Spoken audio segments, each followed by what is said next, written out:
You know what that sound means? It's another episode of Game for a Movie where we ask, are you game for a movie? I'm your host, Mike. I am joined by Andre? Jill.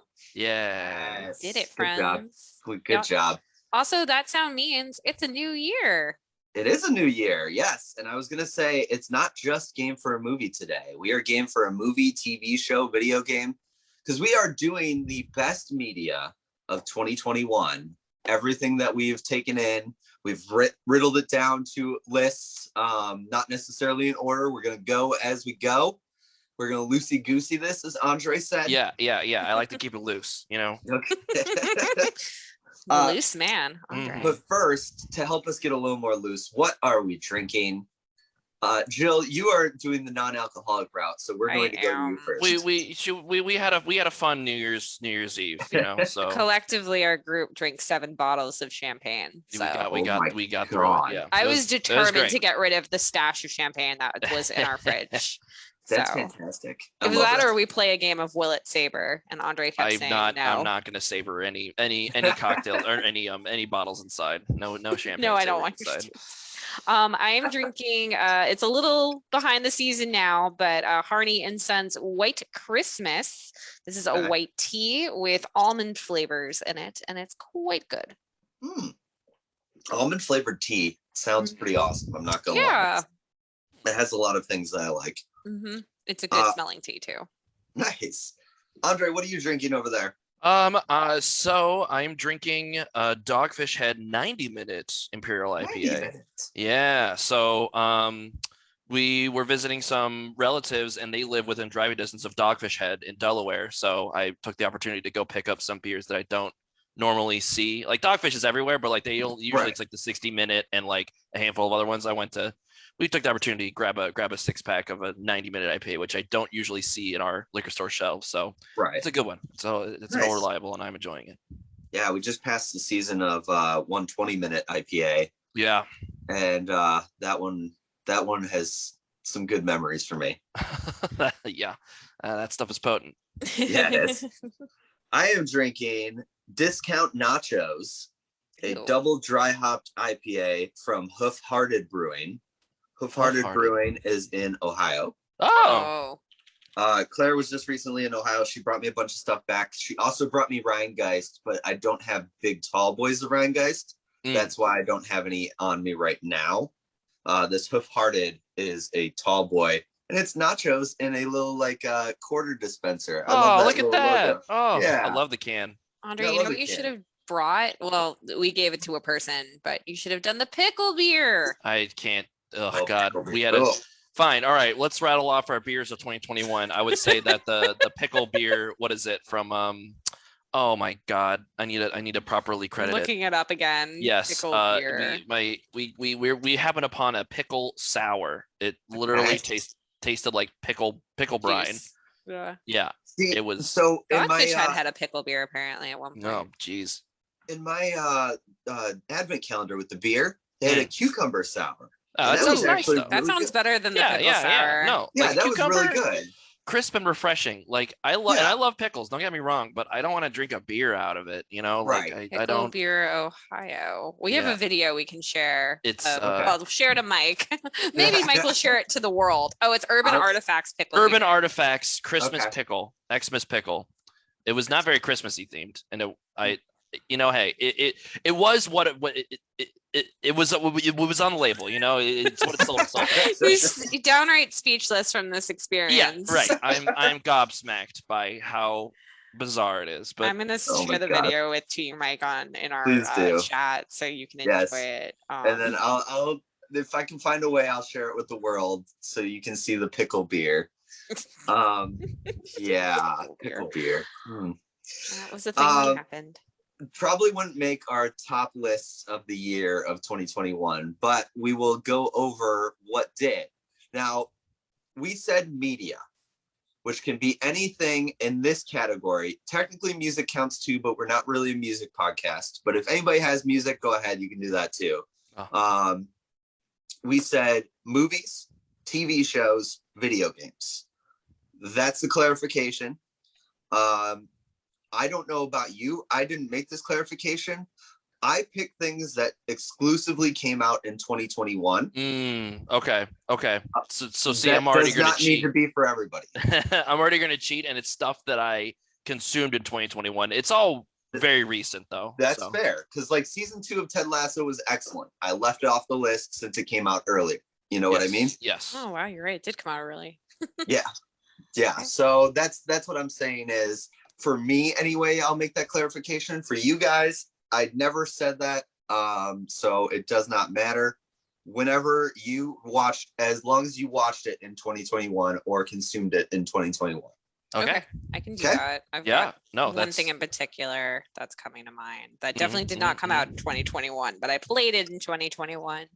Yes. Technically one of mine splitting hairs too, but I'll explain when we get there. Yeah, I think I'll go ahead and launch into my first one, and I'll explain why it gets in on a technicality. So this is wait for clarification. This is 100% things you liked, or is this like an honorable mention item? I mean, this is well, I guess to open up for me when I think of 2021 in terms of my gaming, habits. This was the year of the PS5 for me. So I was lucky enough to get a PS5 around February of 2021 because those things were Mike's giving me the bird over the Zoom because they're so goddamn hard to find, right? So there was no way I was going to be playing a PS5 in 2020. I wasn't able to snag the pre-orders. So February 2021, I got PS5 showed up at our doorstep from Walmart, and it was awesome. It comes with a pack-in game that I want to give a shout out to called Astrobot's Playroom, and I don't think enough people are talking about it because it's such a not enough people have a PS5 yet. That's a good point. All right, you're right. But like when they like I don't know, I feel like people like whatever. Yeah, you're absolutely right because not enough people have a PS5. But when you get it,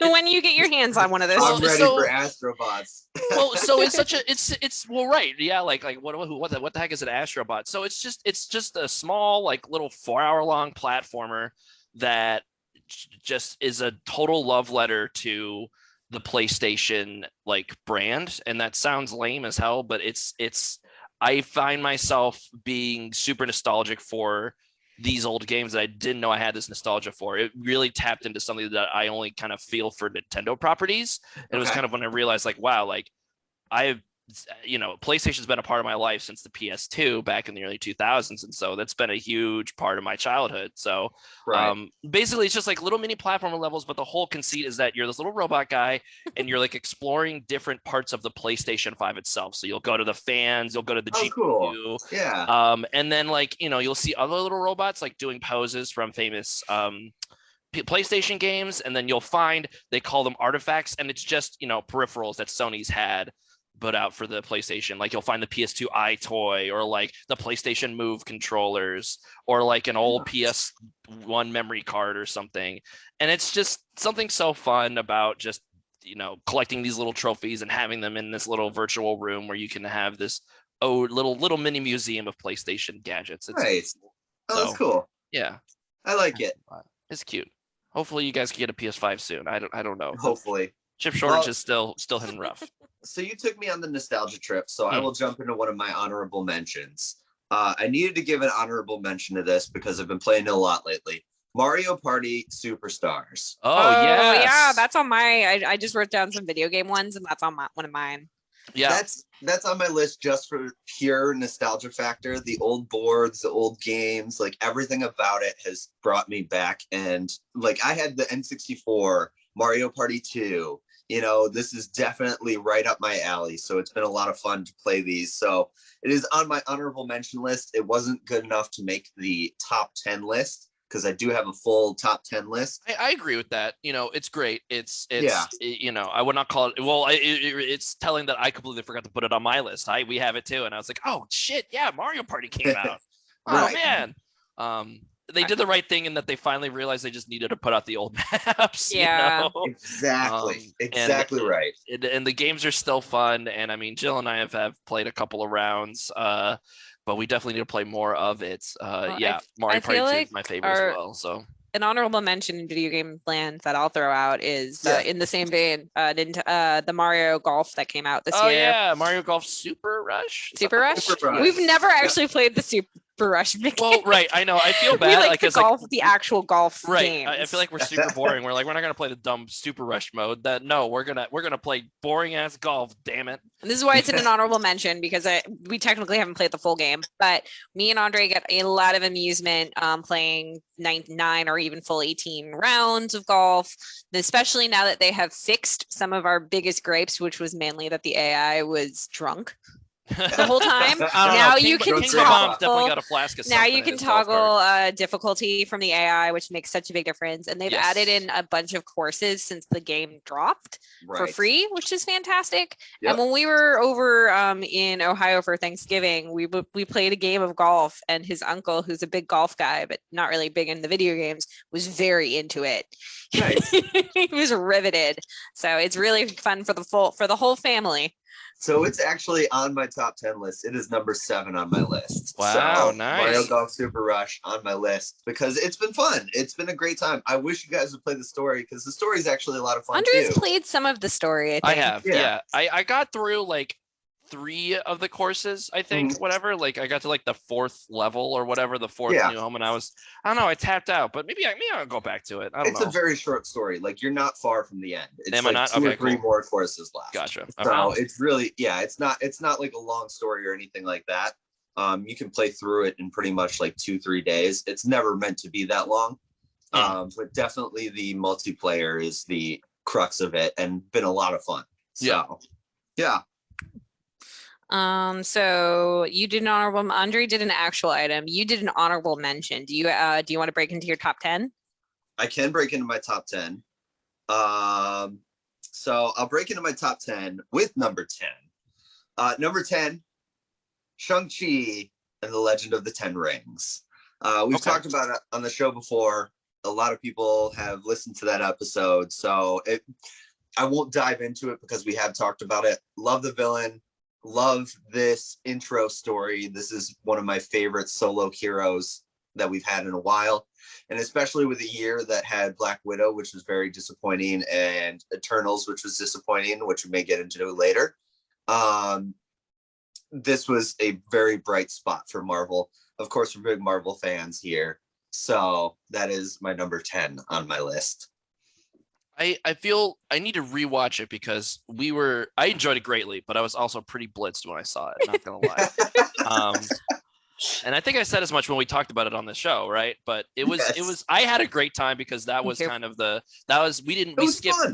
ended up skipping Black Widow, so that was kind of like the first superhero movie. Well, I guess first MCU movie rather that we watched, post pandemic or whatever. And it was fun. It was fun to be in a Marvel movie, be in the theater watching a Marvel movie, having fun again. It was great. So you bring that up, and I don't mean to shit on it, but is Black Widow the most skippable MCU We haven't movie? seen it. I don't know because I would say yes. So I would say pretty much. I do think from what the rumors I've heard on the internet, there are some things that happened in Black Widow that may have weight in Hawkeye, but we haven't finished Hawkeye, so we haven't encountered that yet. But I think so. I think what next to episode the are you in Hulk, Hawkeye? We're like literally in four. episode 3. Four. Yeah, 4. Yeah, Okay. So we're not that far. Okay. Out of 6. we're not going to talk about this now, but okay. Yes, there are some things that affect it, but not greatly. That's good.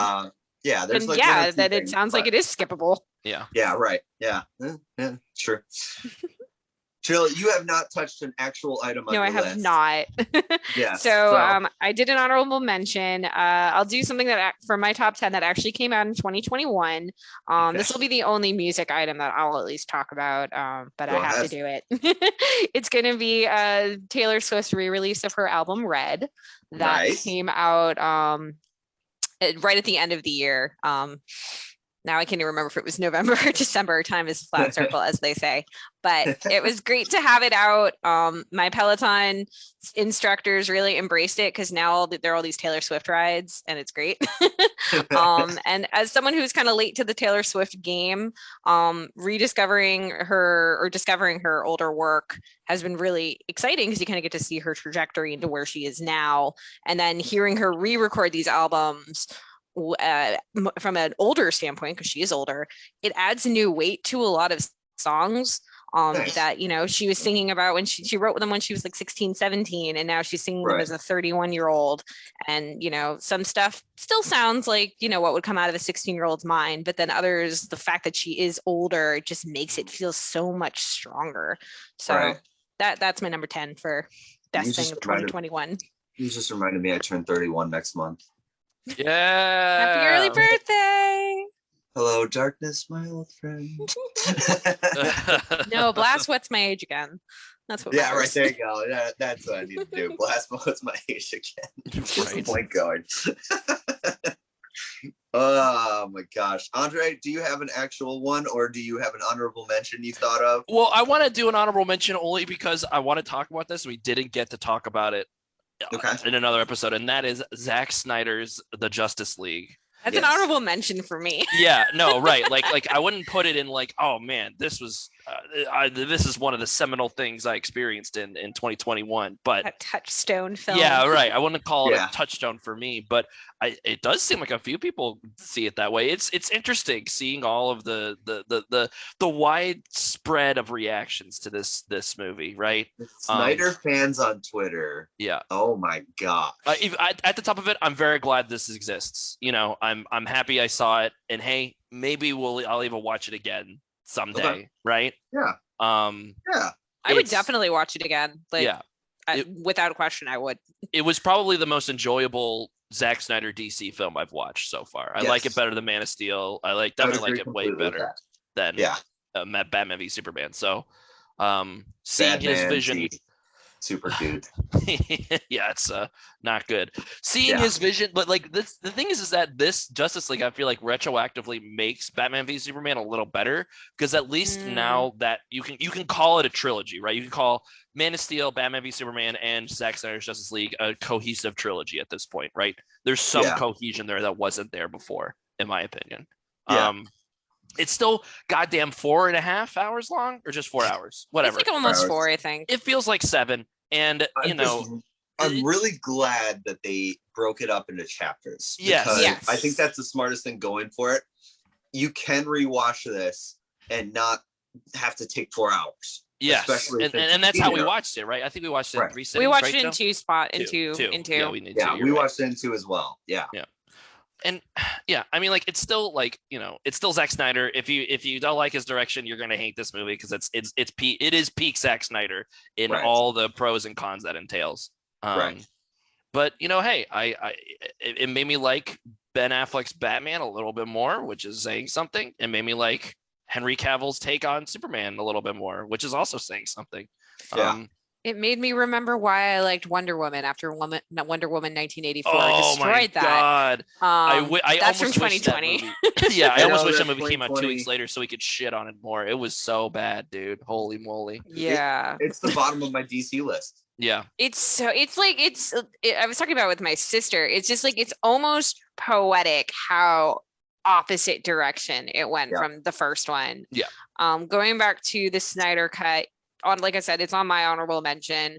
It actually made me like Cavill as Spider-Man, as Superman. Oh, that's a timeline. Probably get to that one too, but Cavill as Superman, and Affleck as Batman. It also it was good for the redeeming for the Flash, and all of it for Victor Stone.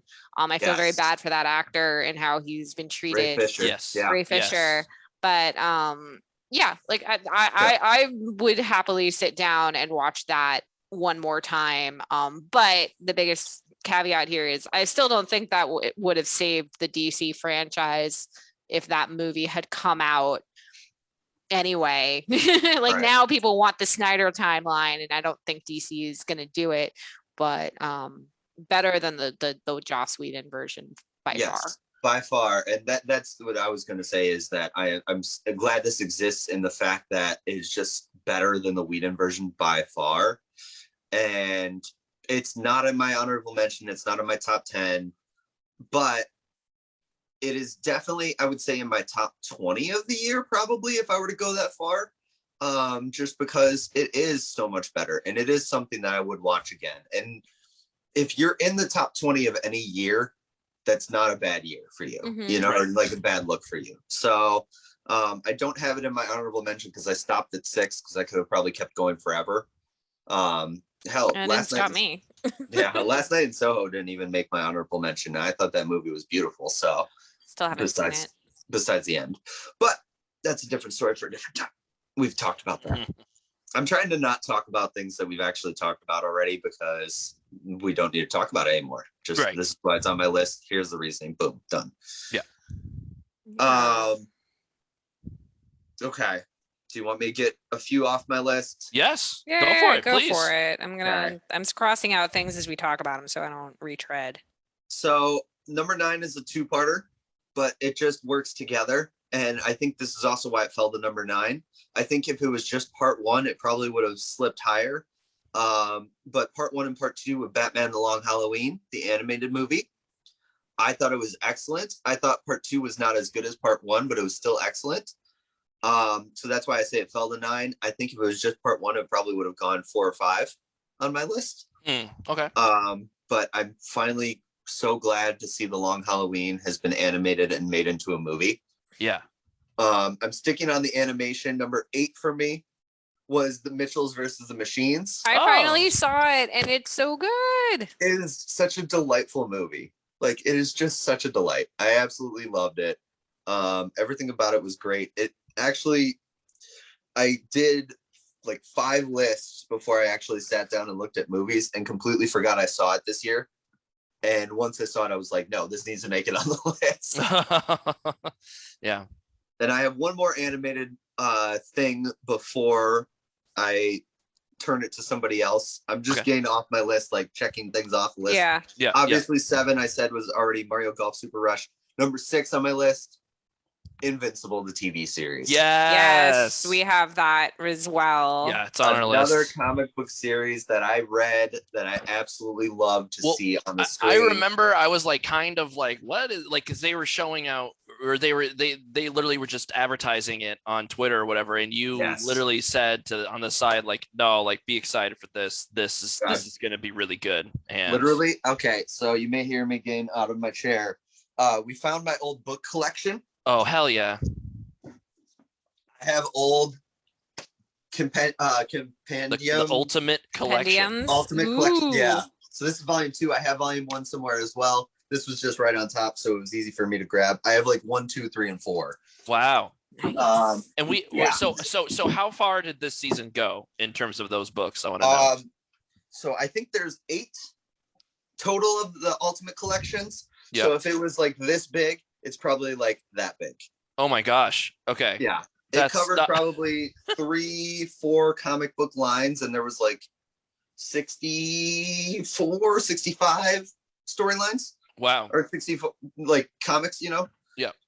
So there's still a lot of material to work through.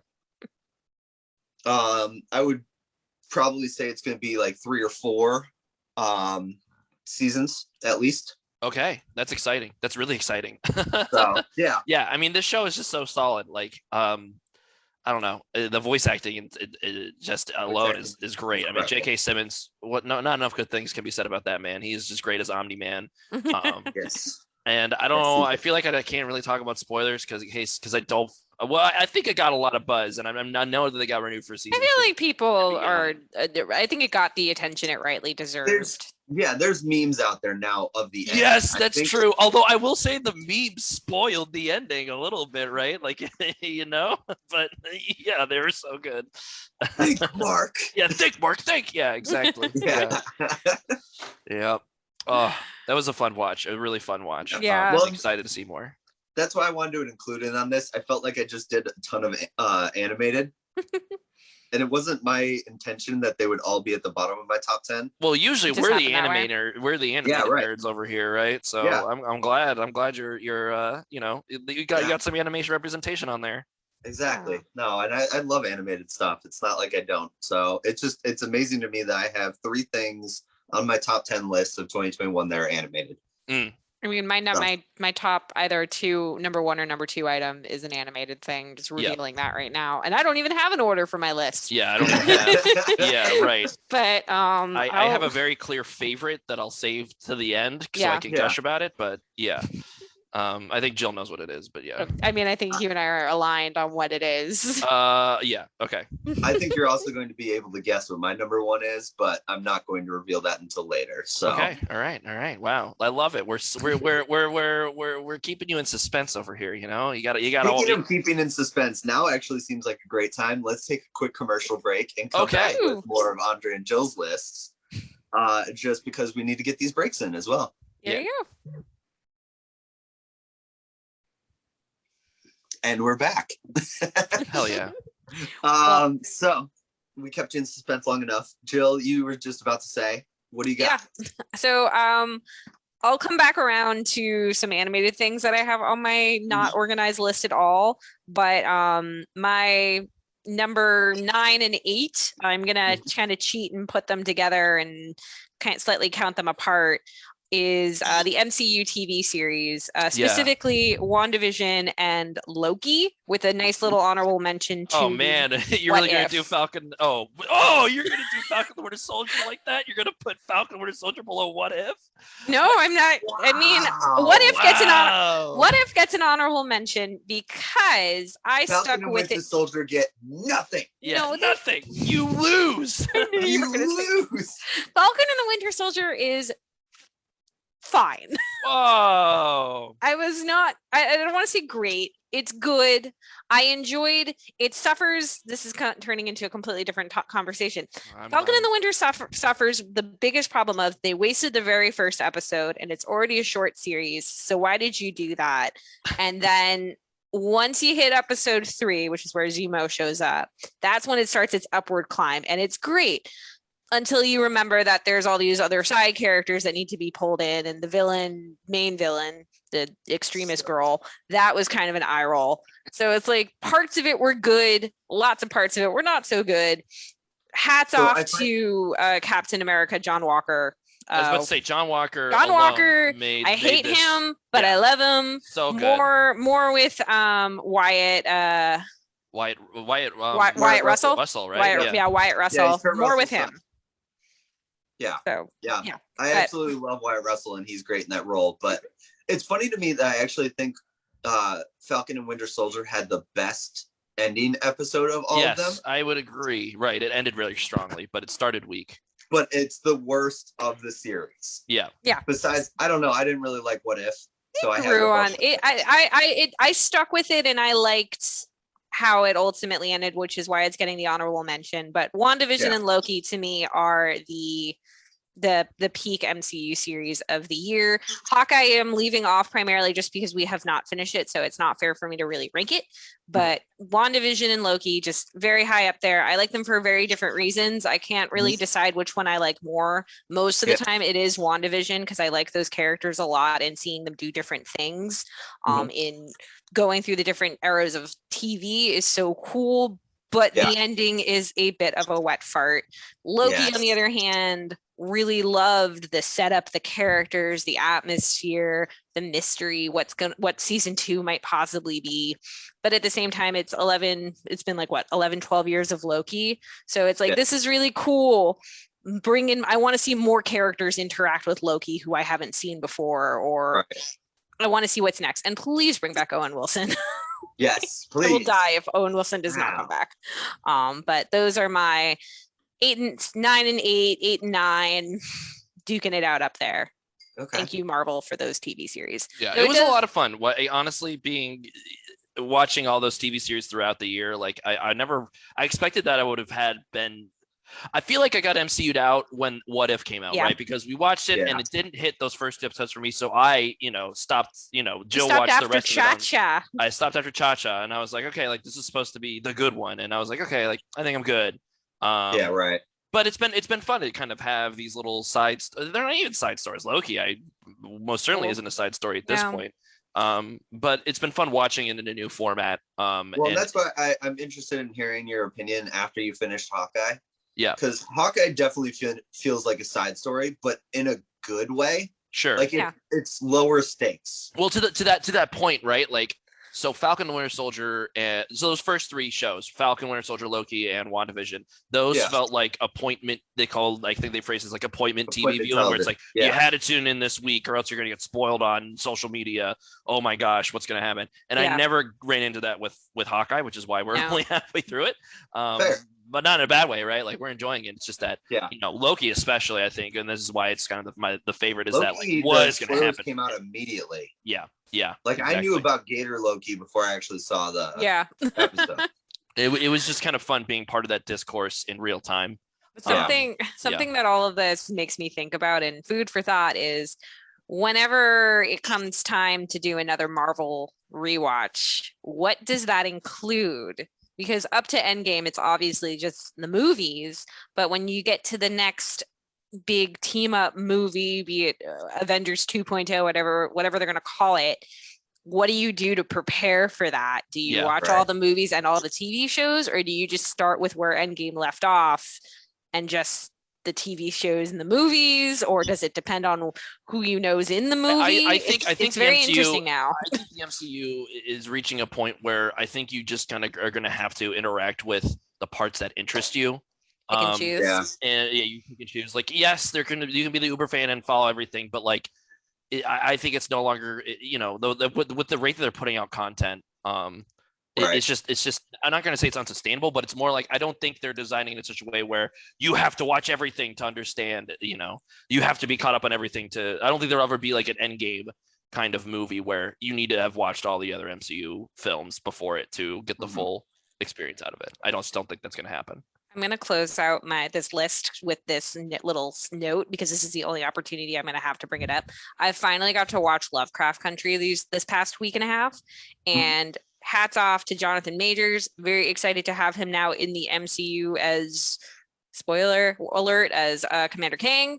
Can't wait to see what else you're gonna do because you're a great actor. You could have phrased it as the one who watches, but the one who watches. One who watches. Is that the one who watches? No, it's the one who remains. One who remains. Yeah, I was the one who remains. Yeah. It's regardless.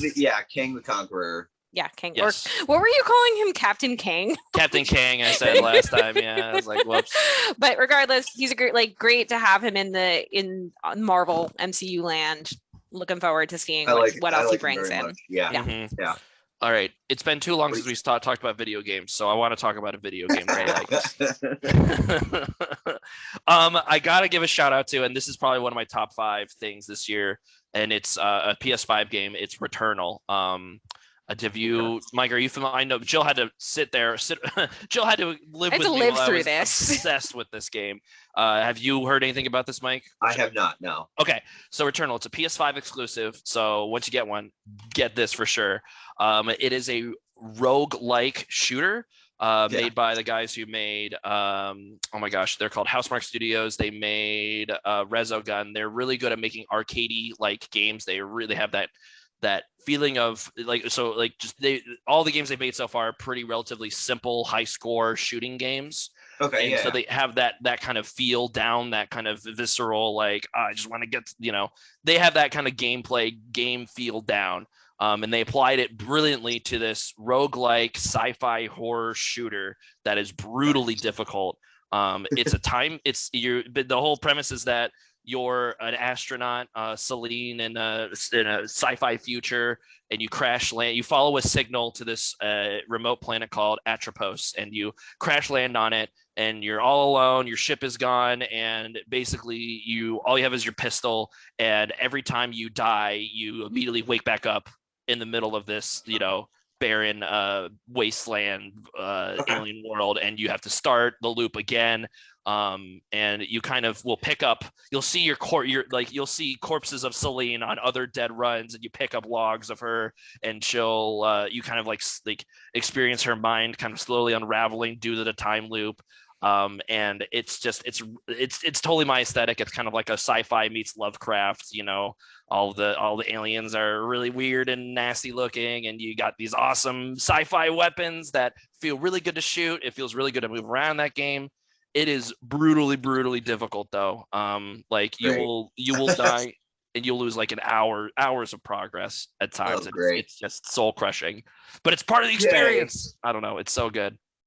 I like death loops and stuff like that too, like Groundhog Day and Happy Death Day and stuff like that. I Palm do Springs. like those. This definitely Palm for Springs, video games, this felt like the year of the time loop, because there was this game Returnal, there was Deathloop. 12 Minutes was a game where you had Outer Wilds. Outer Wilds had a DLC. There's the Forgotten City that had a time loop. This was Well, probably and then my there favorite. was like Minute too, wasn't that Minute one? Minute was not this year, but it came out last year, or I was just gonna 2020 say, rather. yeah. Close enough. Yeah. This is definitely my favorite of those time loop games. It's really just it's a really brutal, difficult experience, but it's a super memorable one, and it draws a lot of inspiration from all my favorite stuff. So yeah, I would highly recommend checking it out if you can. Thanks. The one small shout out, and I didn't shout this out in Astro, but the game makes excellent use of the PS5's DualSense controller, and that's it has very fancy rumble, which doesn't sound great on paper, but when you're holding the controller, they flex on you right away, because you wake up like in basically a rainy alien rainforest, and you can feel the droplets on the helmet, like on the controller, like they have it that precise. It just feels good to shoot guns in that game. It's awesome. I can't recommend it enough. Returnal, so very good. I have 4, I guess, related things then. Okay. So honorable mention, I have a video game. Hitman 3. Hitman 3, and like Hitman just has me now. Whenever they release something, they just have me now. Agent 47. Agent 47. I love it. Also on my honorable mention list, I have Loki and then Hawkeye, because I do like Hawkeye better than Loki. And then going to my real list, number 5, WandaVision. WandaVision is your favorite out of all of them. Yes, WandaVision is just so creative. Yes, it started off so strong. It did not, but the start was so amazing to me, and then just the feeling of the Marvel community online with this show, since it was like the first one, and that was so much fun to be a part of from the beginning. So that's why it's so high, is because of the experience for me. Loki was fine. I loved Loki. Hawkeye, I edge it like slightly above. And then going back, Hitman 3 was on my honorable mention list, because Hitman is just so much fun to dress up, figure out all these different missions in different ways and everything like that. It's just always fun. Even to watch others play, it's just a blast. Yeah, so. I mean, if Hitman's one of those games where I've watched it way more than I've played it. To that point, it's so much fun to watch. Just people try to scramble to it's such a Hitman. This new trilogy, Hitman 1, 2, and 3. Their tone is so perfect, because it's just the right amount of ridiculous, but also Agent 47 is so self-serious that it just plays so goddamn well. Like you're literally throwing you're dressed up as a sushi chef, like throwing dead fish at people to knock them out or something. Or the new Berlin level is literally a nightclub where you are just making people take bad acid and stuff. Right. Oh my. You're a DJ and you make the booth explode to kill somebody. And there's in the new one they have that basically a Knives Out level, right, where you get to impersonate. It's a murder mystery, and you get to impersonate the detective, but then you get to kill one of your targets as part of the murder mystery, so you can just kill them while you're investigating the murder. It's so then you good. Blame people. It's amazing. Yeah, it's so much just fun. so well done. Yeah, so that's on my honorable mention as well. Just to relate that to everything we've talked about so far. Yeah. Jill, you got some others? I do. So from my list, so I think this would be number 7. and I got an honorable mention to come along with this. So number 7 for me is from Amazon Prime, Clarkson's Farm. This was, yes. I talked about this on the show over the summer, but this was a documentary series following Grand Tour / Top Gear host Jeremy Clarkson as he builds and works on this farm he owns in the Cotswolds region of the UK or England. And it's, you know, it's him shouting at farming machinery, not understanding why he cannot go fast and use heavy power to make things happen for him, because of course that's not going to work. It's hilarious. I love it. Everyone gives him shit about buying a Lamborghini tractor because he only bought it because it's a freaking Lambo and it's massive and he can't park it in his farm barn thing, and he makes messes and explodes things, and then dedicates an entire episode about how I'm going to help the environment and all the local animals. And he does some like really nice, sweet things. He tries to build a pond, makes a mess. He tries to build nests for birds, makes a mess about that. He gets bees, he makes honey. That's kind of works out for him, although he gets stung on the ass. It's great. It's hilarious. And if you're already a fan of Jeremy Clarkson from his other work, then you're definitely going to enjoy this. So nice. The tag on item for honorable mention is the Grand Tours Lockdown series that came out in 2021 as well. There's a couple episodes that go into it, but the one that really stuck out to me was, I think, episode 3, where they are trying to figure out why American muscle cars never caught on in the UK. So they drive cars from the 1970s to nowhere land in, I think, outside of Scotland.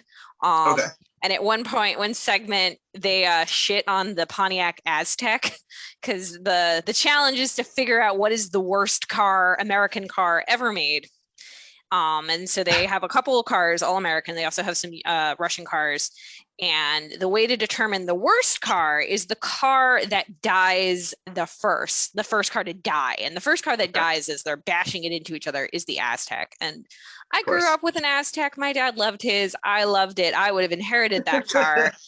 Walter White made it cool. So watching Jeremy, Richard, and James just shit on that car was so funny. Nice. So honorable mention to Lockdown. Andre, you got something else for us? Yeah, sure. Let's see. I am going to pivot away from video games and instead talk about a TV show about a video game. Arcane. We got to give a shout out to Arcane. Jill and I just finished it about a few days ago. And this is kind of the surprise of the year for me because I'm not a League of Legends. So yes, we talked about it very briefly for a little bit. So our last episode, so I'll keep this short. I'm not a League of Legends guy at all. Had no idea the show was a thing until everyone started talking about it. And I begrudgingly not begrudgingly, but we're like, all right, cool, we should check this out. And it was great. I highly recommend it. You don't need to know anything about League of Legends beforehand to watch this show. It's just it's a really well animated series, I guess, right? Not much more else to say about it. Excited for season 2, which I've already confirmed, and it's made me more invested in the League of Legends larger universe. It's a really good commercial for the game, I guess. It's good enough that I was like, man, I kind of want to play League, but I haven't yet, so we'll haven't done it yet. Highly recommend though. You don't need to be into games at all. It's just a really well written show with fleshed out characters, and it's really gorgeous to look at too. So yes, nice. 2 thumbs up.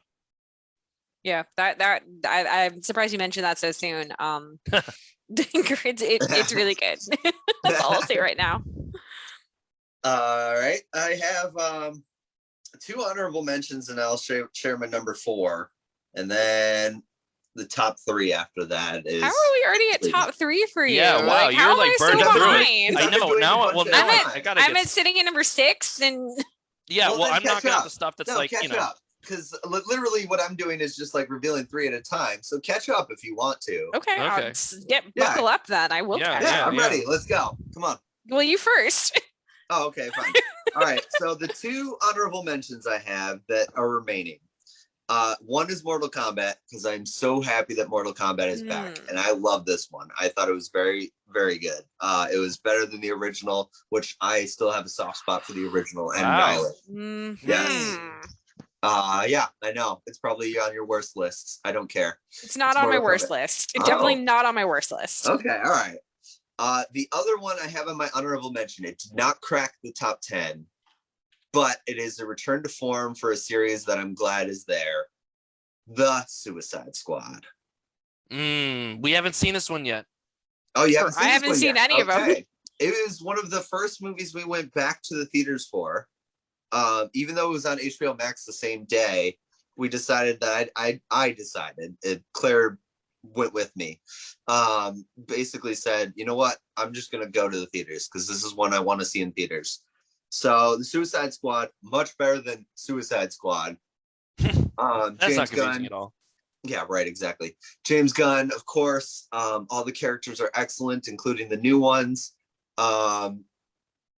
Really enjoyed it. The fact that it's a freaking starfish is the main bad, it's incredible. And so it didn't crack the top 10, but I'm very glad to see it's still alive and kicking. So that is the end of my honorable mention list. Do I do number 4 or do I wait for you? Because I'm happy to wait. If you're cool waiting, let me throw some honorable mentions. Let's do it. All right, so I'm gonna. This is gonna be so unorganized. So I'm gonna start with some. I'm gonna just start with some honorable mentions, and then I'll go to numbers 4 and 5 in my my list. So honorable mentions that I want to throw out. Mortal Kombat is one of them. Yep. I really liked most of Mortal Kombat except for the main character. Yes. Fair. Cole sucks ass. I also the big bugaboo here is there's no freaking Mortal Kombat in this movie, so it shouldn't actually be called Mortal Kombat. But there are people that died. But that's the Mortal Kombat is like literally the tournament, and there is no tournament. They're training for the tournament. So that's why it shouldn't be called Mortal Kombat. It should be called like something else. And then at the end, they hit you with like a fist to the face and be like, tune in next time for Mortal Kombat. The actual tournament. Yeah. All right, fine. So honorable mentions, Mortal Kombat. Another honorable mention is a TV series. This is something that Andre and I threw on to watch while we ate dinner and did not expect to get very invested. And then, my God, did we? Crime Scene Kitchen. Yeah. Crime Scene Kitchen brought unexpected joy. It did, yes. It was a fun few months, and we were tuning in every week, to watch. We enjoy trying to figure out the clues ourselves. Yep. And whether or not we would have missed some obvious things, like some contestants definitely were just not paying attention. So those are 2 honorable mentions. And then now we're in the best of list. Number 6 is if you couldn't tell, she's organizing this on the spot. Dude, I'm just scrolling I am too. through. Like, I'm like going through my list. I'm like, okay, what? I'm already trimming out stuff because I feel like I'm like, oh fuck, I have to get to my top 3. Number 6 is In the Heights. I love a music movie musical. Oh my God. Easy it was for you to say. Not at all. You can just edit that out. I'll put it in post. I love a movie musical.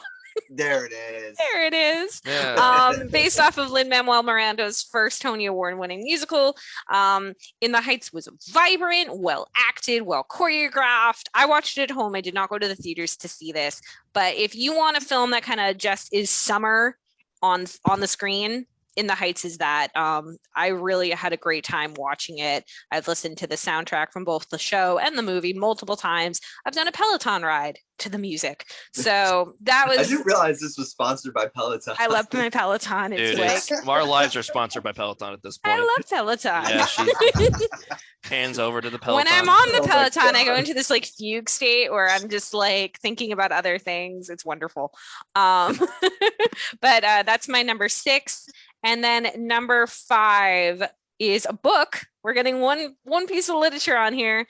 And that is Andy Weir's, I believe it's his 3rd novel, Project Hail Mary. This is the same author who wrote The Martian, which was made into a small little movie a couple years ago with a no-name actor named Matt Damon. Maybe you heard of him. Project Hail Mary, I would say, is not as good personally as The Martian, both the book and the movie, but I really enjoyed reading it. I don't want there's a lot going on in it, so I don't want to spoil too much, but the basic premise is an astronaut wakes up on a ship, but he doesn't remember why he's there, doesn't know what he's supposed to do, or even how he got there. And the book is him remembering the situations that brought him to this moment, and then what he has to do after, what the actual mission is. And I found it to be a really great read, and I'm happy I got a copy from the library. So if you don't feel like buying a book, use your local library. Go to the library. Yeah. So those are, now we're caught up. Okay, Now we're caught up. So we're caught up. Okay, I gotta rattle off some honorable mentions then. These are going to be mostly games, but whatever. Honorable mentions to Agretsuko season 4 that we're on. Okay. We're about to finish it out now. I highly recommend Agretsuko. It's Hello Kitty meets an office space. It's so good. It's on Mike is very confused. It's a long running anime series. Netflix has it. Like, I think I know it, but like I've talked about it before.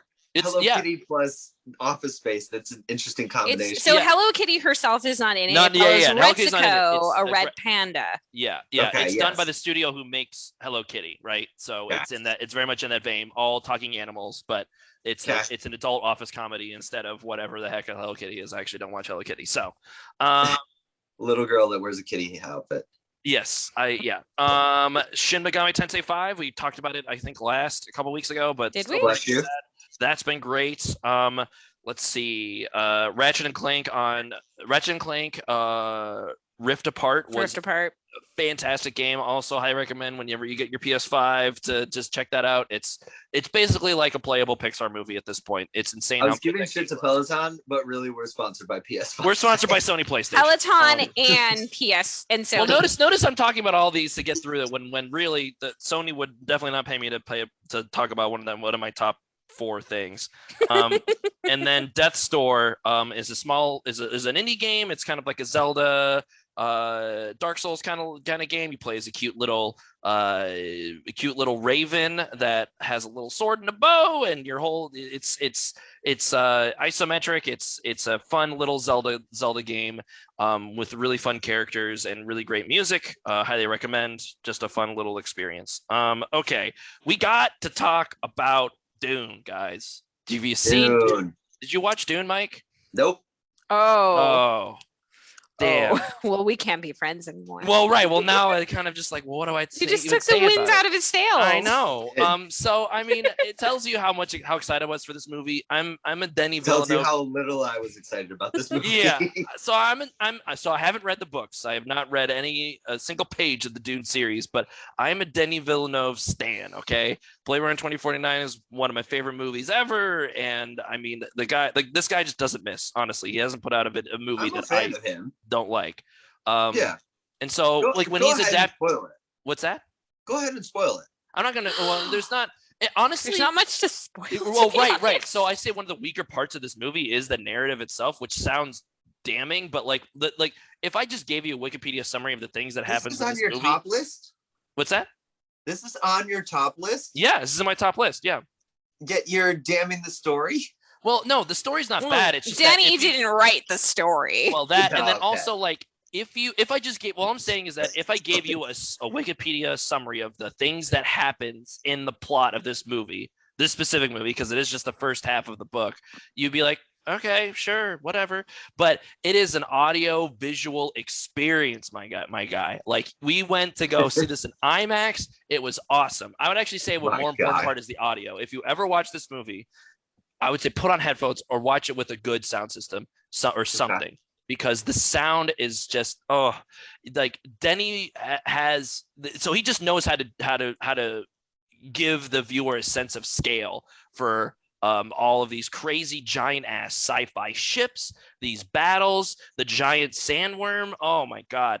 He really does a good job of pulling you into this world of Arrakis and making you feel like you are there in a different sci-fi reality almost, right? All these characters, all these this political intrigue, it just draws you in, and he just knows exactly how to frame a scene to just make you want to watch more on the edge of your seat. I love this movie. It was a visual masterpiece. I am so pumped that they are making a second one and potentially more, because it would be significantly harder to recommend if we didn't, like, we watched this knowing there was going to be a follow-up, right? And the movie opens with Dune Part 1.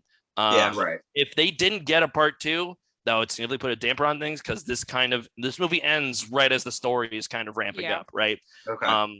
And yeah, I mean, honestly, just it's a star-studded cast, and they're all bought in, like no one's phoning it in. Even Timothy Chalamet's not phoning it in. I think he's fine. I just don't think Paul Atreides is very interesting as a character. He's not written to be. He's not written to be interesting. Exactly right. So it's not his fault, I guess. But yeah, I mean, I loved the way this movie looks. I love the way this movie sounds. And it definitely serves being on the big screen with a really great sound system. So nice. Okay. It's one of my favorite experiences of this year, and I will eagerly enjoy it again. And probably the plan is I'm going to read the book next year, the full first book, and then the Dune 2 or whatever, Dune Part 2 is set for 2023 at this point. So yeah.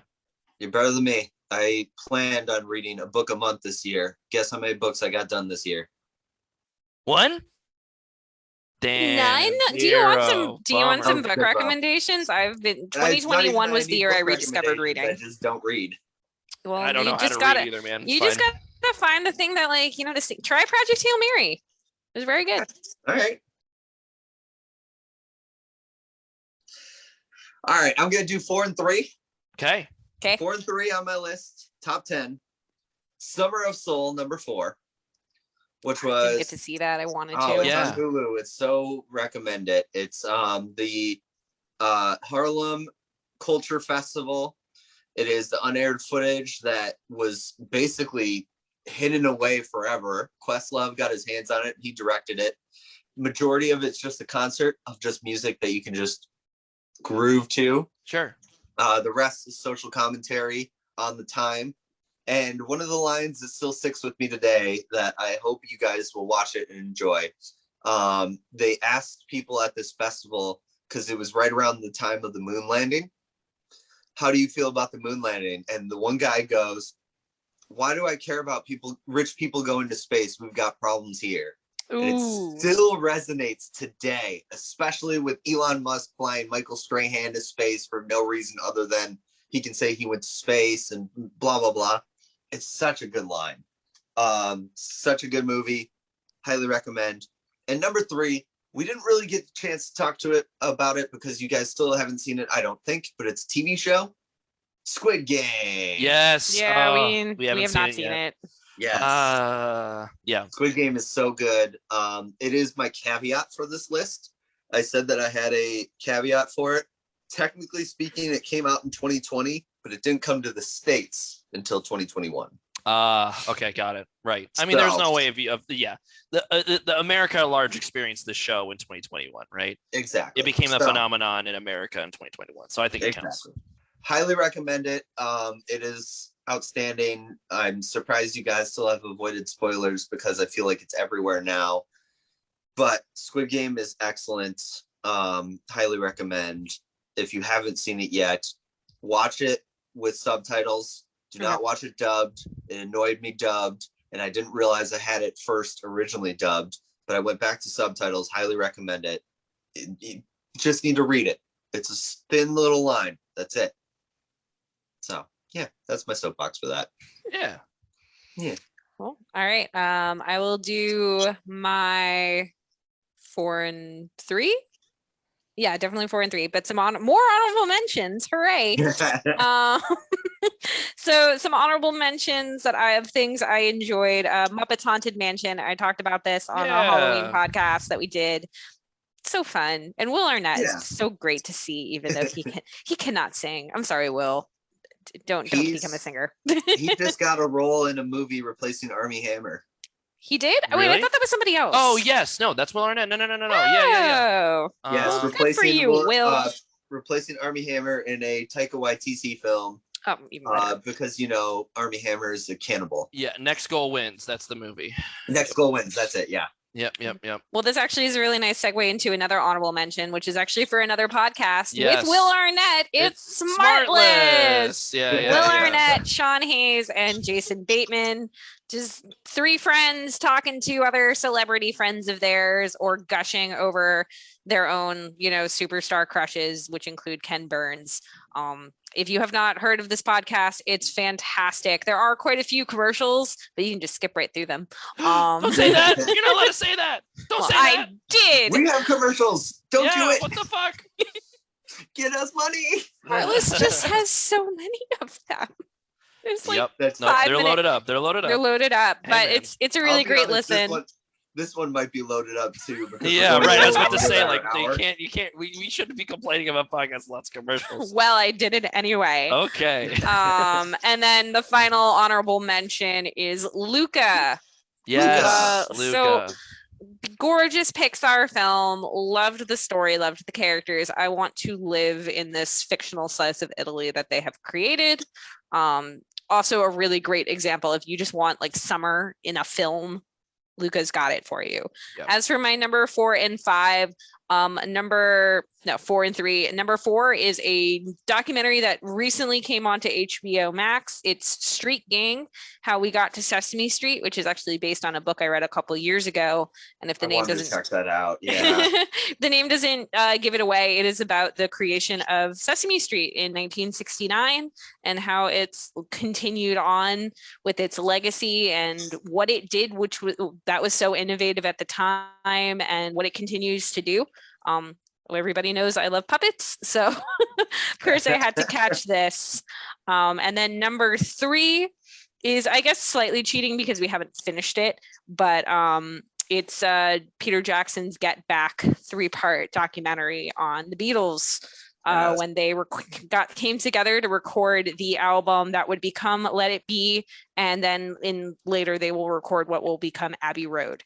I'm a Beatles fan, really enjoyed saw all of part 1, saw half of part 2. It's really fantastic. If you are a Beatles fan, this is a must watch. If you are curious about the Beatles, you're going to watch some really great moments where they create songs that are going to become some of the best things they've ever written.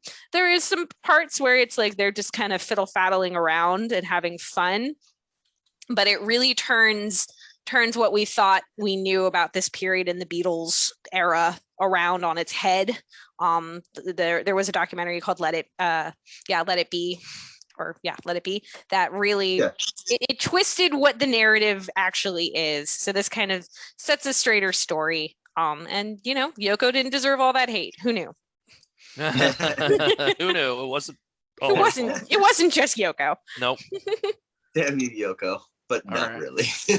All right, who's up?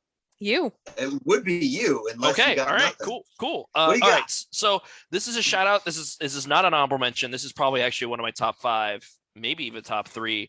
But we had a whole episode for my part of it already, and that's The Green Knight. This is probably my favorite movie I watched this year. I'm not gonna lie. And I'm not gonna expand on it too much because I kind of hold to what I said in our previous podcast where I probably spent like 20-ish minutes talking about it, but yeah, I'm still thinking about it. I need to watch it again. This was definitely it's probably my favorite movie because I wasn't anticipating it, if that makes sense, right? Yeah. Like Dune, I knew I was gonna like, and I mean even the Spider-Man, which will come up in a little bit, I knew I was gonna like. This is definitely a different movie than what I'm used to watching, but it really drew me in. I'm still thinking about it, and it's it's such a fascinating take on this old medieval tale, right? I want to rewatch it again. So yeah, shout out to Green Knight. Hell yeah. Let's see. Thanks, Kite Man. Hell yeah. Okay. So probably my second favorite game that I've played this year. I don't know. It's tough to say. Top 3 game for sure. It's Halo Infinite. I was shocked by how much. That's impressive since you only recently really got back I know, into and Halo. I'm trying, and that's why I'm like qualifying it because it's definitely recency bias. This game and its multiplayer came out only a month ago, so pretty late into 2020. Right. Yes. But 2021, yes. And I wasn't even really all that excited for it. It wasn't like I was like, oh man, Halo's gonna come out. I'm gonna be so pumped for it. They shadow dropped the multiplayer, 3 weeks early, and I was like, sure, yeah, it's free. I'll download it. And that scene in Ratatouille where Ego is that the critic's name where he has it's Ego. And he gets instantly transported back to his childhood. That was me playing Halo Infinite. I immediately felt like it was 2007 again, and I was booting up Halo 3 for the first time. And I just fell right back into it. I have been addicted to this multiplayer for weeks. Jill can attest. And I'm just chewing through the campaign now. And I have issues with it. I have qualms with it, but this is the first time I felt like I've really enjoyed a Halo game since Halo Reach, and that was like 2010. And it's just it's comfort food for me. It's video game comfort food. The game, the Halo, it's on PC and Xbox. If you have access to it, the multiplayer is free to play. It's so easy to recommend that. Sony's at your door. They're hunting I know, right? you down now. They're pulling my shadow sponsor now. Yeah, right. And it really does feel like a great return to form. I think the actual narrative of the campaign so far seems kind of weak. But the whole campaign is open world, quote unquote, now. But the world itself is a little smaller than you think, so it's not like people were like, oh, it's like Halo meets Zelda Breath of the Wild. I'm like, no, it's not that. But it's still a really they 343 Industries finally nailed the Halo, the 30-second gameplay loop, the fun gameplay loop of just going around shooting aliens, picking up power weapons, and wreaking havoc. And it feels good to be playing a good Halo game again. So nice. That's good to hear. That's my big entry in the top 3, probably. Yep. Okay. All right. I'm gonna do my number 2, and then we'll go around and do our number. We'll all do our number 2, and then we'll all do our number 1. I still have to do my number 3. Did I? No, I did 4 and 5. 5 and 4. You did 4 and 3. I thought I did 5. What was my 5? I don't know. Okay. Well, I'll say a third. I'll say an extra thing just to be thorough. Okay. My number 2, because it's no surprise what my number 1 is. My number 2 is Spider-Man No Way Home. And that's my number 3, so we're overlapping. Let's go. Yeah. I thought you had your 3 already too. No. He's not even counting. I don't even know. I kept Spider-Man for last because I thought you were going to bring it up later, so I didn't. I was just going through my list, checking stuff off, and I was like, okay, I'm going to leave Spider-Man open in case Mike wants to bring it up later. So Spider-Man is in my top. Spider-Man is in my top 3. The Spider-Man. Yes. Spider-Man No Way Home is number 2 for me. Okay, so at the top, are we spoiling this? I don't know if there's a way to talk about this without spoiling it. Go ahead.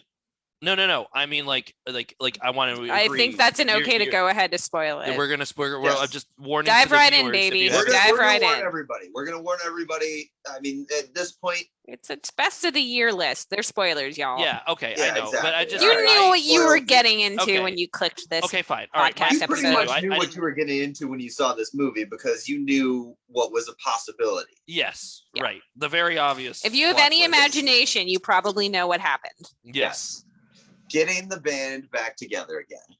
This is absolutely Spider-Man Endgame, Yes, it is. And I'm here for it. I really enjoyed it. Into the Spider-Verse, but live action. Yeah. But the rumor is that Tobey Maguire is in Multiverse of Madness, and I really hope not. Why not Andrew Garfield? He's the better, he was the more entertaining Spider-Man. I feel like the rumor that started is because it's Sam Raimi, right? So it's like, of course, they're playing the idea of come back and be in my movie, my MCU And Bruce movie. Campbell's supposed to be in it. He better be That in would it. be great. I want Bruce Campbell. I would hope that Bruce Campbell would be in it because of Sam Raimi and everything like that, but I just don't know. Yeah, because there's so much stuff with this one that is now laid out for you, kind of. I don't know.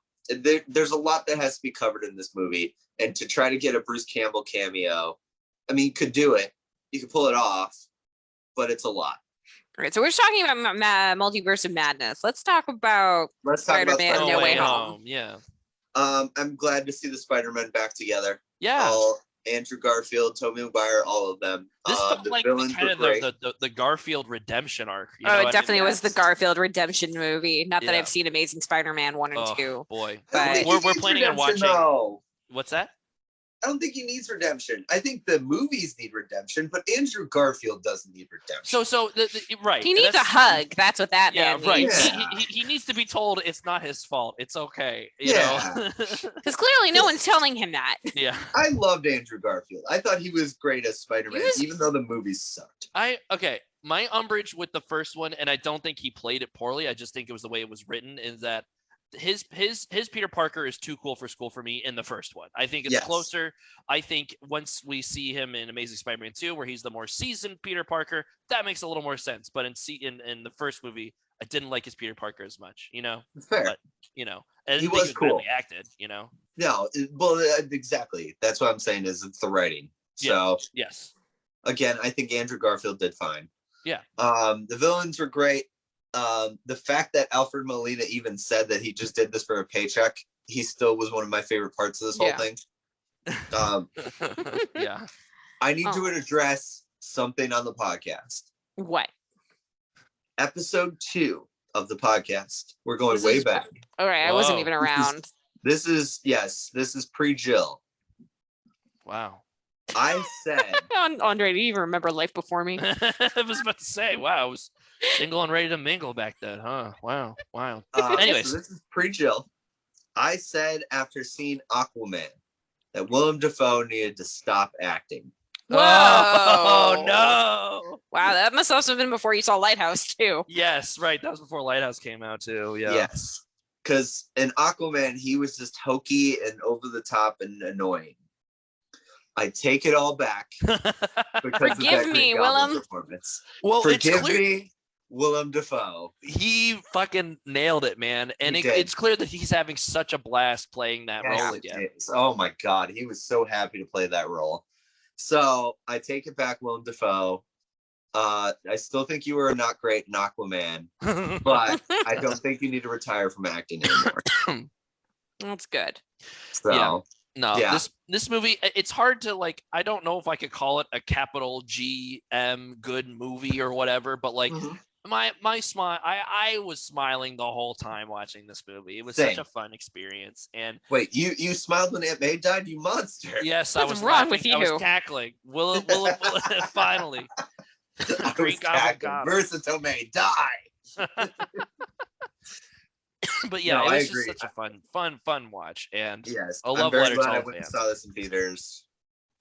Spider-Man: No Way Home, highly recommend if you haven't seen it yet. But now you know everything. I'm gonna jump in on this just because I also have Spider-Man in my top 3. I really enjoyed it. It's not a perfect film. There are a few characters villain characters from the past films that got pulled in that are effectively useless. I'm looking at you, Sandman. Well, sorry, Sandman. Did they actually not get the guy to play? I forget who's the actor. I think that was him. Well, no, that was him. But they probably they voiced. I think they got him in the booth, so they probably got him for 4 hours or whatever. No, but he physically shows up. But he physically shows up. That's stock footage, though, isn't it? I didn't think it was stock footage. I could have sworn it was stock footage, because you only see him. No, they had to de-age him. Maybe no. So okay, with Sandman. He's obviously he's Sandy the whole time, right? So he's all CGI. Sandman is Sandy? Well, but you know what I mean, though. Me? He's not, but he only when he's quote unquote cured at the end, and he's in the Statue of Liberty, he looks out, and that's the only thing you see of him. I'm pretty sure that footage of him was stock footage. If it was, it further reinforces why he was superfluous to this movie. Yeah, right. Right. That's fair. But yeah, my thing with him was I thought he was real, but the problem is, so they wanted him to look like old him, so they had to de-age him. Okay. Well, they did. They were de-aging. They de-aged Molina and Dafoe, right? Both of them. Yeah, it's still Thomas Hayden Church. He's put on a lot of weight too. Oh, has he? Okay, got it. Yeah, and he also has a beard. So maybe it was stock footage of his old face. That's what I'm saying. Is that we if they de-aged him, then they used some technology of stock footage. But that aside, I really enjoyed. We all enjoyed No Way Home. I'm very excited to see what this means for Spider-Man, Tom Holland Spider-Man. Very confused about how this works with Venom. Let There Be Yes. Carnage, because I Yep. have not seen any of them, but one of the post-credit scenes shows Tom Hardy's Eddie Brock watching on TV, and he gets snapped back to, I guess, his dimension, but he leaves a little bit of the symbiote. So are they never, is that it for Eddie Brock? Or are we ever going to see Tom Holland and Eddie Brock together? How does that fit in? What about Morbius, the vampire who's not Dracula? I don't But know. also has the Vulture. Yeah, so many questions. And I'm It's excited to see screwy. where this goes, but I'm also, my head hurts thinking about Yep. it. It's very screwy. Yeah. Also, one final thing about No Way Home. Peter Parker, you only applied to 3 colleges. What the fuck is wrong with you? Like, who I applied does to that? 14. I applied to 8.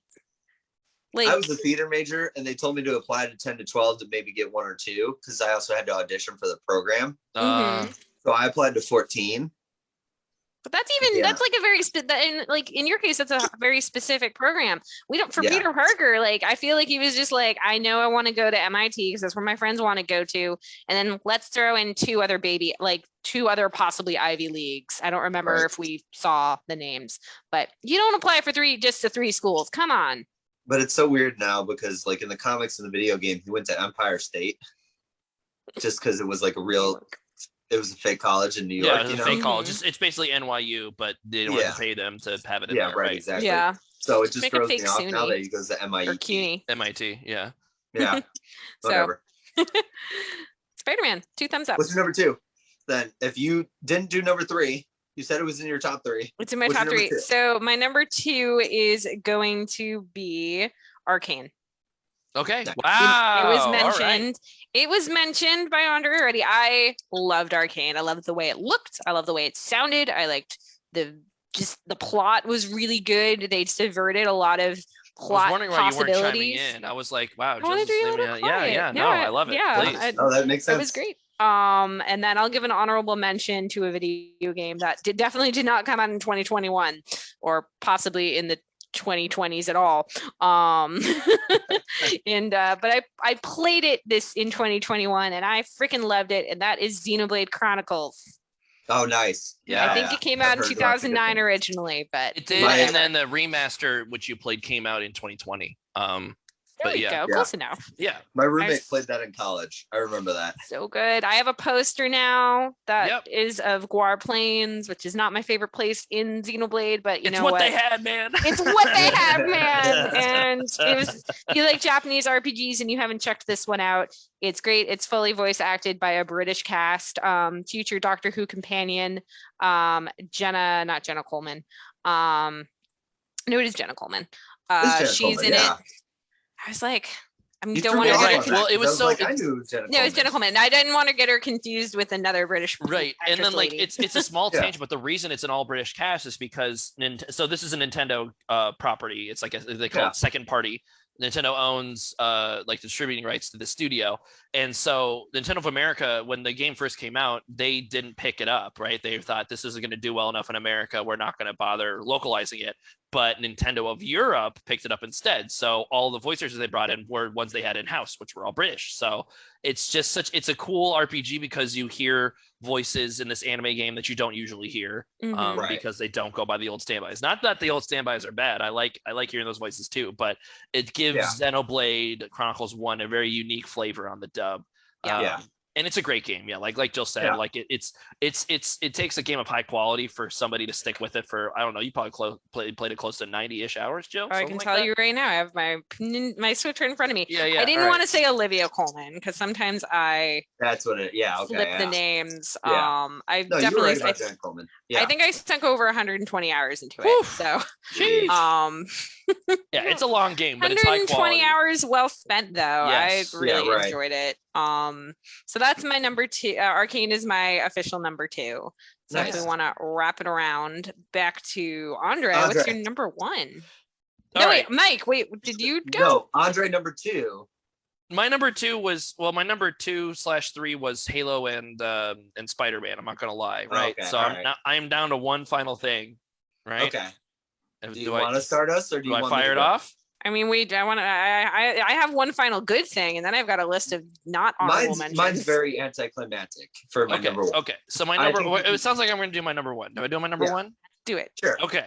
My favorite thing that I consumed this year is Metroid Dread for the Nintendo Yes. Switch. I'm still very early in the process, but it's been a blast so far. Oh, you have it. You got it. Yes, we talked about this last episode. Oh, that's right. We did. Yes. Okay, cool. Right. Oh my God. Yeah. Metroid Dread is my game of the year for 2021. That's awesome. I love this. I love Metroid as a series since I grew up with it. It's right there next to Zelda for me in terms of my favorite Nintendo series. And Metroid Dread is the first wholly new Metroid game in 2D Metroid game in 19 years, right? So all the other 2D game, like the last 2D game we got was a remake of Metroid 2 Samus Returns, which is also fine. It was good on the 3DS. That was a fun game. I really liked that too.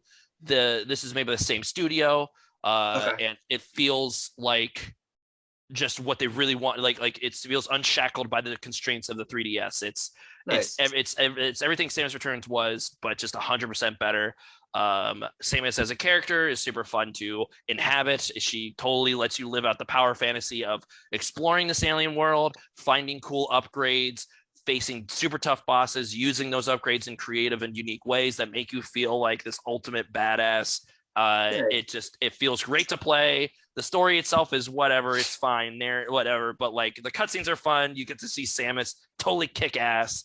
And I don't know. I would say the only small disappointing thing about this is that the music isn't at the supreme awesome level of the other series. Like they're like most of the other Metroid games, I can listen to their soundtrack like all the time. I have those tunes burned into my brain. Metroid Dread's music didn't quite reach that level for me, but everything else about it, the gameplay, the visuals, the exploration, all the new items, it was such a blast to play. It feels great to have Metroid back. It echoes a lot of similar thoughts that I had with Halo, where it feels good playing an old series again, but all the more because it sounds like this game is selling really well, and Metroid historically has not done the greatest. So which is why we have such which is why it's been 19 years since there's been a new Metroid game, really, or 2D Metroid. So 2D Metroid. Yeah. It's nice. I don't know. It's probably my second favorite Metroid game next to Metroid Prime 2, and it's just I can't recommend this game enough. It sounds like I don't have much to say about it because there's really not much I don't like about it. It was and it's a tight 10-hour experience. You know, it didn't feel bloated. I didn't usually, honestly, I play a lot of video games. I get tired I get tired playing them and I never really beat them, even though I enjoy them. This one committed to Red Dead Redemption. I know, right? Yes, I fired Red Dead Redemption 2 again, and that's an example of that, right? Where that's a really good game. I bought it when it came out, got probably 7 or like 3/4 of the way through it, dropped it. I just downloaded it again, started up again. I have no idea if I'm ever going to beat it, but Metroid is not one of those games. I beat that game twice in like 2 weeks, basically. I love that game so much. Yeah. There we go. Favorite thing of 2021. Done. All right, my favorite thing of 2021, shocker to everyone, is Pig. Pig. Nicolas Cage movie. It still resonates with me. It was so freaking good. Just his understated performance, because I expected ultra violence. Like I said on our previous episode, I don't need to dive into it anymore because I've said it all before. But Pig still resonates with me. I hope he gets a nomination for Best Actor because he truly deserves it. This is Nick Cage, by the way, in case you haven't known. Yes, Nick Cage. And then Alex Wolff, if he gets a supporting actor, I wouldn't be shocked. But at the same time, I mean, both of them were excellent in this. But Nick Cage deserves a Best Actor nominee for sure. Even if he doesn't win, he deserves a Best Actor nomination at least. So that is my number one of 2021. Where is this? Is this on anywhere? Pig? It is now on Hulu. It's on Hulu? Yes, it is now on Hulu since December. Okay. All right, I'll watch it. Yeah. So highly recommend. Yeah. Awesome. Yes. So, Jill? So for my number one, I'm going to do an honorable mention. Green Knight is very loved that film. Very happy I got to see that in a theater. But since it was already mentioned, I'll do something that has not, and that's Ted Lasso season 2. Yeah. Which I know is a little cheating because I think it came out right at the end of 2020. And The show came out in 2020. The season was This season 2021. was this Okay, summer. good. 2021. Good. So yeah, then my memory of the timeline. So yeah, the first season dropped in 2020 and it was like a slice of heaven and amidst the Yeah. darkness. And then season 2 came out this year over the summer, I believe. And Yes. it was great. This There's August only or September was the Christmas episode. Yes, was it yeah, like, but I oh, think they it's just I did thought the it Christmas- started in June. I think the Yeah, second but I'm season just actually saying, like started in June. August or September, they did the Christmas episode, and it was like a Christmas What? episode in August Why- or September. Okay, Why not? Christmas in July. you know or what? Ted August in this Lasso, case. you do you. Yeah. So with the exception of possibly one episode that I actually really, really like, this is a really tight season with a great overarching story for multiple characters that has a really great payoff in the final episode. The one episode that's not as good actually follows one character, Coach Beard, pretty much Yes. exclusively, and a lot of people didn't like it because it was very Yeah. different and weird. I actually loved it. And I it was in the weird camp. you were in the I thought it was delightfully weird, and I think it sheds a lot of insight into his character, and I hope we get more. I don't want that to be the one-off where it's like we see him be vulnerable and all of Yeah. that and recognize that there are problems around him, and then from here on out, well, we dealt with it. He's got his own things. It's kept under the beard. We'll never Yeah. see it again. All the characters, just having them around made some very stressful points of the later part of 2021 feel better. I look forward to seeing more. I think they only have one more season left in their contract. Yes. I personally want them to do like a Ted Lasso-esque anthology series where once Ted Lasso ends, they wait a year or two and then they do another fish out of water story. Maybe a British coach who does like cricket comes over to the United States and has to coach a basketball team. Something like that. I don't You know. had baseball right I was about to there. say baseball would be the closer analog. Well, I wouldn't want it? a Yeah. basketball story. So Okay. All right. No. I'm Okay. digging my heels in. All right. But yeah, Ted Lasso season 2 is my number one thing of 2021. I do have a list of like dishonorable mentions. I don't know if this is the time, but Let's go quick, but yeah, let's get it. Let's dishonorable mentions of 2021. Dishonorable mentions with the quick caveat that it doesn't necessarily mean that they are hot garbage. It means I was disappointed in them. So here we go. Eternals. We've talked about it. Yes. Sad face. Army of the Dead. Ugh. I like parts Same. of it, but then it just kept going. I and listened back to going my and piece going. on it. I don't think I was negative enough on it. That movie soured on me over the months. So Yeah. That movie is too long with too many characters, but it peaks very early. very early. Yes. And then it just continues to just live. watch it. Watch the opening credits. Yeah, scene. wait for, Done. as Yeah. soon as Once they the title drops, you can stop watching. No, You watch no, the no. first part. no, as soon as they get into Las Vegas, stop Okay, watching. sure. Okay, Because that's you fine. got to Fair. get the part where they have like the vision of like Yep. how it's going to go perfectly. Yeah, That's okay. hilarious. You're right. You're right. Okay. And then finally, and it really pains me to say this, is Cowboy Bebop live action. Yeah. I'm still working my way through it. I'm enjoying the actors. I'm enjoying the visuals, It's but clear it's there's a lot the of writing. passion put into this. You know. It's the Yeah. writing. Yeah. So- It just didn't work at all. Yeah, At all. it's unfortunate. I'm sad that they're at least not going to get that. They can't even finish out what they were going to do. Yeah. It's going Right. to end. Season 1 is it. But hey, you know what? Emily Paris got a second season, and now they've pissed off an entire country. So good on you, Netflix. You really picked the right horse there. So that's my dishonorable mentions list. Andre, do you have quick dishonorable mentions? No, I mean honestly, Jill hit most of those because we watched Okay. a lot of the things together. So yeah, honestly, I I agree ditto with what Jill said. Yeah, I agree with Army of the Dead being a dishonorable mention. I also have to include Space Jam 2, A New Yes. Legacy. I didn't even write that on I my forgot list. about that movie because I mentally hot blocked it out. garbage.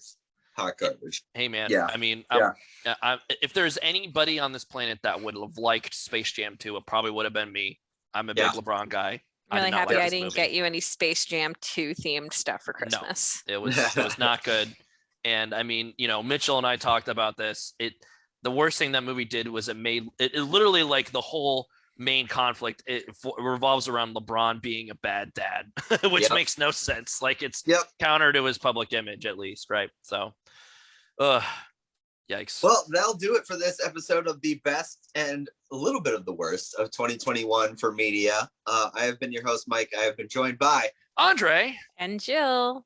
We'll see you for many adventures in 2022 for Game for a Movie, where we ask, are you game for a movie? Bye. Cheers. Bye.